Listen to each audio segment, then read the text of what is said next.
राजाओं की दूसरी पुस्तक 25वां अध्याय। कुलवचन 30। और सिदकिय्याह ने बाबेल के राजा से बलवा किया। उसके राज्य के 9वें वर्ष के 10वें महीने के 10वें दिन को बाबेल के राजा नबूकदनेस्सर ने अपनी पूरी सेना लेकर यरूशलेम पर चढ़ाई की और उसके पास छावनी करके उसके चारों ओर कोट बनाए। और नगर सिदकिय्याह राजा के 11वें वर्ष तक घिरा हुआ रहा। चौथे महीने के 9वें दिन से नगर में महंगी यहाँ तक बढ़ गई कि देश के लोगों के लिए कुछ खाने को न रहा।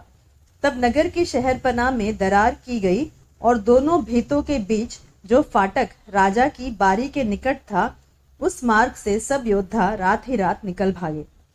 कसदी तो नगर को घेरे हुए थे, परंतु राजा ने अराबा का मार्ग लिया। तब कसदियों की सेना ने राजा का पीछा किया और उसको यरीहो के पास के अराबा में जा लिया और उसकी पूरी सेना उसके पास से तितर बितर हो गई। तब वे राजा को पकड़कर रिबला में बाबेल के राजा के पास ले गए और उसे दंड की आज्ञा दी गई। और उन्होंने सिदकिय्याह के पुत्रों को उसके सामने घात किया और सिदकिय्याह की आंखें फोड़ डाली और उसे पीतल की बेड़ियों से जकड़कर बाबेल को ले गए। बाबेल के राजा नबूकदनेस्सर के 19वें वर्ष के 5वें महीने के 7वें दिन को जल्लादों का प्रधान नबूजरदान, जो बाबेल के राजा का एक कर्मचारी था, यरूशलेम में आया और उसने यहोवा के भवन और राजभवन और यरूशलेम के सब घरों को अर्थात हर एक बड़े घर को आग लगाकर फूंक दिया। और यरूशलेम के चारों ओर की सब शहरपनाह को कसदियों की पूरी सेना ने, जो जल्लादों के प्रधान के संग थी, ढा दिया। बाबुल की ओर तीसरा निर्वासन। और जो लोग नगर में रह गए थे और जो लोग बाबेल के राजा के पास भाग गए थे और साधारण लोग जो रह गए थे, इन सबों को जल्लादों का प्रधान नबूजरदान बंधुआ करके ले गया। परंतु जल्लादों के प्रधान ने देश के कंगालों में से कितनों को दाख की बारियों की सेवा और काश्तकारी करने को छोड़ दिया। और यहोवा के भवन में जो पीतल के खंभे थे और कुर्सियां और पीतल का हौद जो यहोवा के भवन में था, इनको कसदी तोड़कर उनका पीतल बाबेल को ले गए।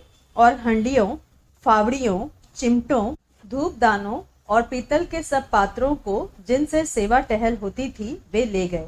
और करछे और कटोरियां जो सोने की थी और जो कुछ चांदी का था, वह सब सोना चांदी जल्लादों का प्रधान ले गया।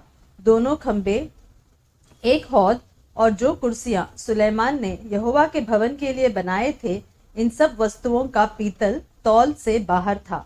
एक एक खंबे की ऊंचाई 18-18 हाथ की थी और एक एक खंबे के ऊपर 3-3 हाथ ऊंची पीतल की एक एक कंगनी थी। और एक एक कंगनी पर चारों ओर जो जाली और अनार बने थे, वे सब पीतल के थे।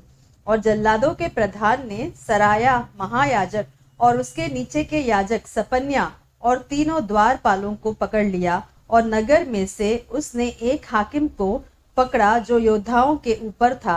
और जो पुरुष राजा के सम्मुख रहा करते थे, उनमें से 5 जन जो नगर में मिले, और सेनापति का मुंशी जो लोगों को सेना में भर्ती किया करता था, और लोगों में से 60 पुरुष जो नगर में मिले। इनको जल्लादों का प्रधान नबूजरदान पकड़कर रिबला के राजा के पास ले गया। तब बाबेल के राजा ने उन्हें हमात देश के रिबला में ऐसा मारा कि वे मर गए, जो यहूदी बंधुआ बन के अपने देश से निकाल दिए गए। कठपुतली अधिकारी गदल्याह। और जो लोग यहूदा देश में रह गए, जिनको बाबेल के राजा नबूकदनेस्सर ने छोड़ दिया, उन पर उसने अहीकाम के पुत्र गदल्याह को, जो शापान का पोता था, अधिकारी ठहराया। जब दलों के सब प्रधानों ने अर्थात नतन्याह के पुत्र इश्माएल, कोरेहू के पुत्र योहानान, नतोपाई, तन्हुमेत के पुत्र सराया और किसी माकाई के पुत्र याजन्याह ने और उनके जनों ने यह सुना कि बाबेल के राजा गदल्याह को अधिकारी ठहराया है, तब वे अपने अपने जनों समेत मिस्पा में गदल्याह के पास आए। और गदल्याह ने उनसे और उनके जनों के शपथ खाकर कहा, कसदियों के सिपाहियों से न डरो, देश में रहते हुए बाबेल के राजा के अधीन रहो, तब तुम्हारा भला होगा। परंतु 7वें महीने में नतन्याह का पुत्र इश्माएल, जो एलीशामा का पोता और राजवंश का था, उसने 10 जन संग ले गदल्या के पास जाकर उसे ऐसा मारा कि वह मर गया, और जो यहूदी और कसदी उसके संग मिस्पा में रहते थे उनको भी मार डाला। तब क्या छोटे क्या बड़े सारी प्रजा के लोग और दलों के प्रधान कसदियों के डर के मारे उठकर मिस्र में जाकर रहने लगे। बाबुल में यहोयाकीन का छुटकारा।